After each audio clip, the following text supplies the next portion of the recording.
Give her that one. It's the heavy one. They laughed. She didn't. Took the rifle. Adjusted the scope once. No words. Just a slow inhale, then a shot. The sound echoed. The spotter blinked, lowered his scope, and whispered. She split it. A playing card 600 yards out split down the middle. She laid the rifle down and walked off. If you know some skills speak loudest in silence type, she split it. It was a leisurely long-range shooting day on a sprawling private ranch. Attendees mostly off-duty military contractors, seasoned veterans, and well-funded weekend warriors with expensive hobbies. They had brought precision optics worth thousands of dollars, custom-modified triggers, match-grade ammunition, and an abundance of competitive testosterone.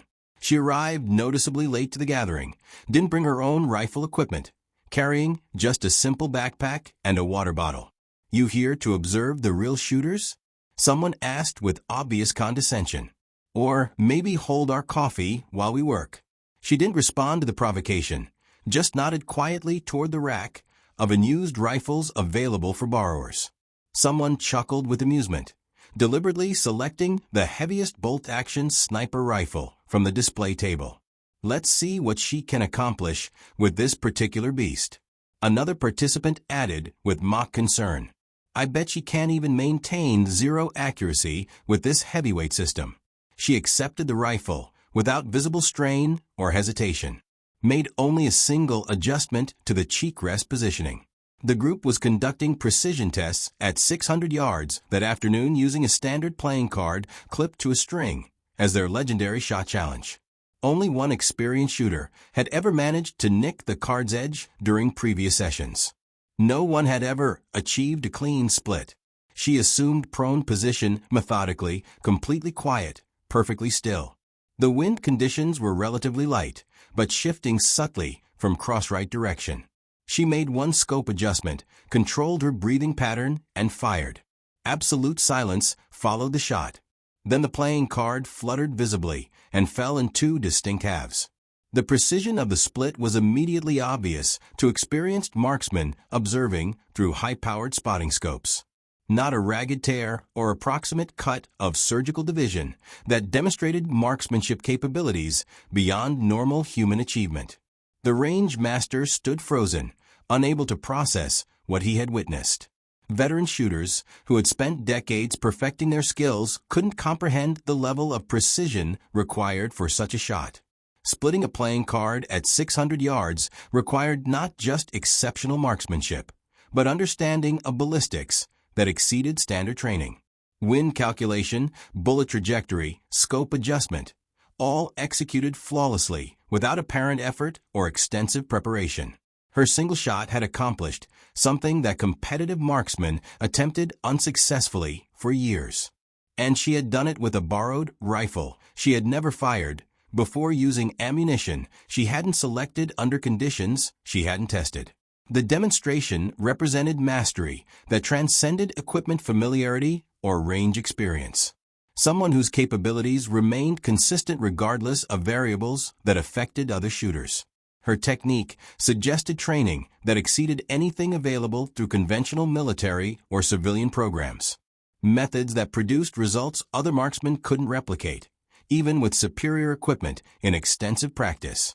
The silence following her shot reflected not just amazement, but recognition that they had witnessed something that challenged their understanding of possible marksmanship achievement. No one attempted to explain or rationalize what had occurred, because explanation would require acknowledging that someone among them possessed capabilities that exceeded their combined experience, capabilities that had been concealed behind modest appearance and reluctance to engage in competitive bragging.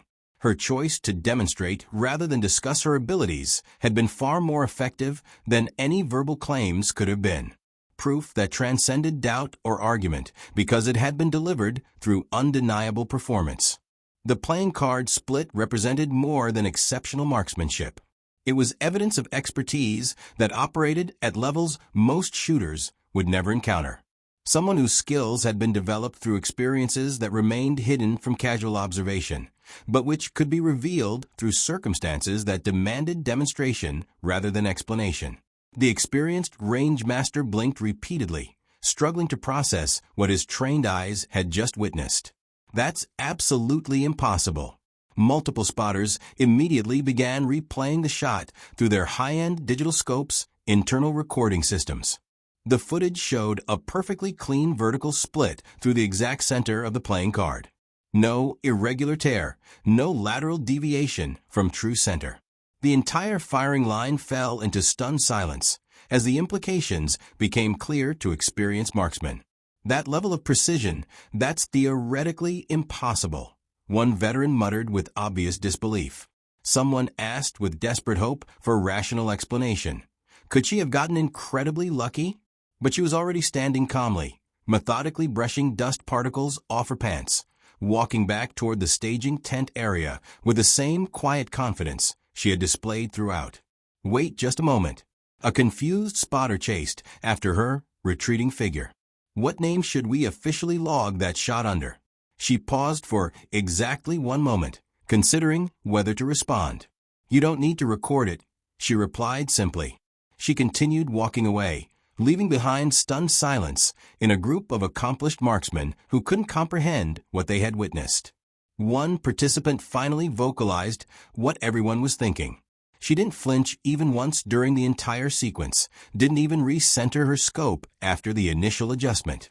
Technical staff immediately pulled up detailed heat signature maps from the sophisticated digital range sensors embedded throughout the facility. The data showed her bullet had passed through dead geometric center of the target trajectory, matching only one historical shot from classified military archives. Data that shouldn't have been accessible through civilian shooting facilities, but which had somehow been triggered by her demonstration of capabilities that exceeded normal marksmanship. Parameters. The precision of her shot had activated recording systems designed to document extraordinary achievements for official analysis.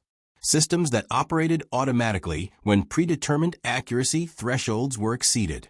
Her performance had crossed into territory that civilian shooting ranges weren't typically equipped to measure or document. Technical capabilities that suggested she had been tested using standards that exceeded recreational or competitive shooting protocols. The automatic system activation indicated her abilities had been recognized by equipment designed to evaluate military-grade marksmanship. Recognition that occurred independently of human observation or judgment. Electronic confirmation that her shot represented achievement beyond normal civilian capabilities, but also confirmation that such capabilities were known to exist and could be measured when they manifested. The question became whether her demonstration had been coincidental display of exceptional skill or deliberate revelation of classified training that few people ever received.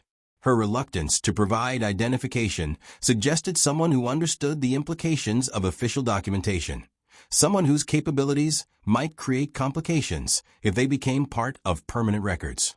Her preference for anonymity indicated experience with situations where exceptional performance could attract unwanted attention, the kind of attention that someone with classified background would prefer to avoid.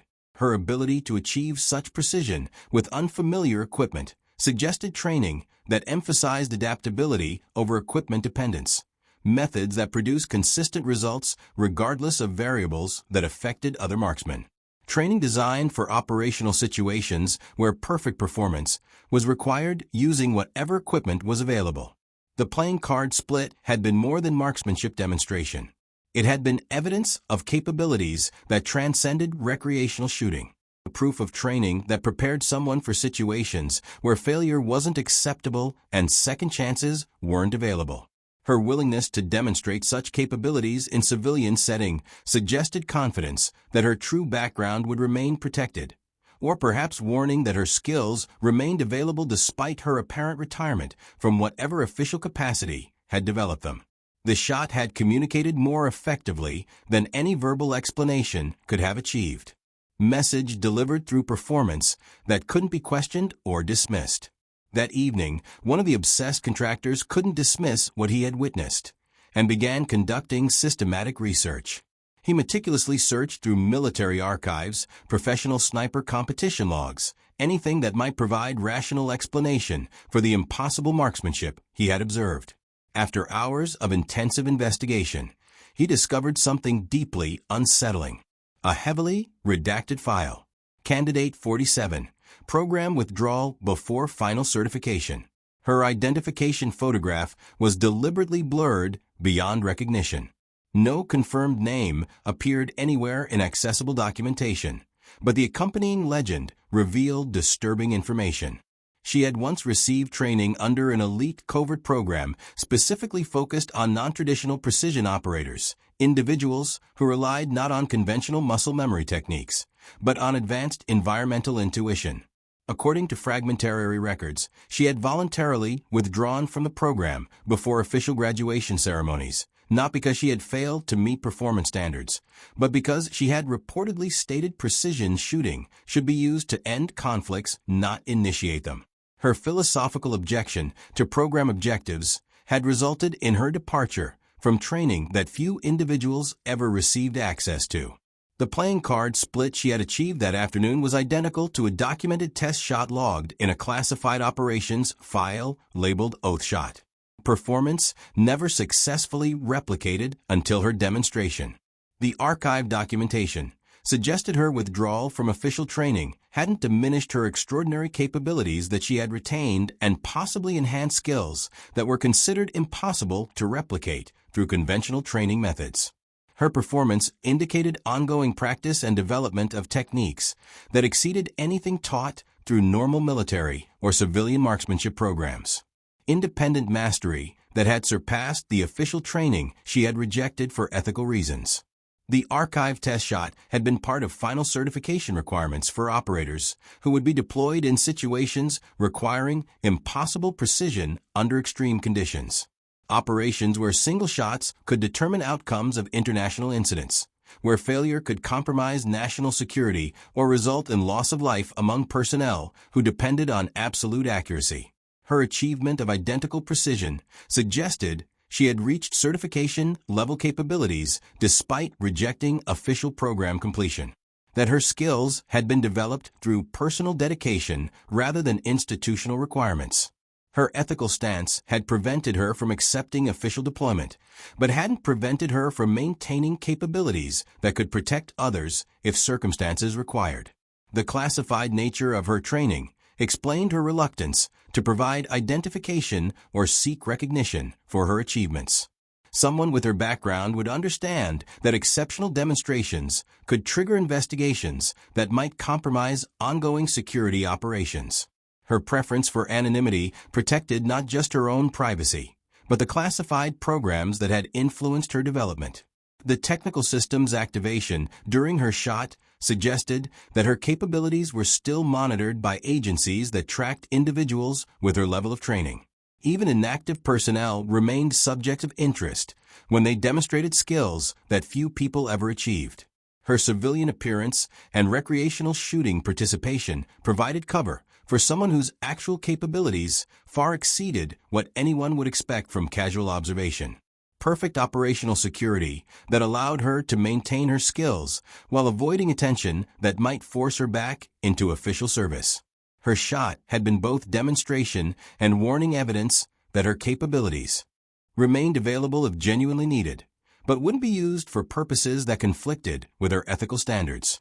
The playing card split had communicated her position more effectively than any verbal statement could have achieved. Proof that retirement from official service didn't mean abandonment of responsibilities that transcended institutional boundaries. The following week, a new directive appeared prominently displayed on the range information board. If she requests equipment, provide immediate assistance without question. A carefully laminated photograph of the split playing card was mounted directly above the directive. No identifying name, no explanatory caption, just a surgically clean division accompanied by a handwritten note. She didn't miss her target. You underestimated her capabilities. In specialized long-range shooting forums across the internet, whispered discussions began emerging about the card split ghost, a mysterious marksman no one could definitively identify, but whose legendary status no experienced shooter dared to question or dismiss. 1 month later, during a prestigious National Sniper Symposium attended by military and civilian precision specialists, someone inevitably brought up the ranch incident. During technical discussions, a weathered old instructor smiled with obvious recognition and said knowingly, "She's still active somewhere out there. You'll recognize her immediately when she chooses not to speak." His comment suggested that her demonstration wasn't an isolated incident, but part of a pattern known to insiders within specialized communities, that other experienced professionals had encountered similar displays of impossible precision from someone who preferred anonymity over recognition. The playing card split became legendary among precision shooting enthusiasts who understood the technical difficulty of such achievement. But attempts to verify details or identify the shooter were consistently unsuccessful. She had achieved mythical status while maintaining complete operational security. Range facilities throughout the region began implementing policies similar to the ranch's new directive. Recognition that exceptional capabilities sometimes appeared without advanced notification or official credentials.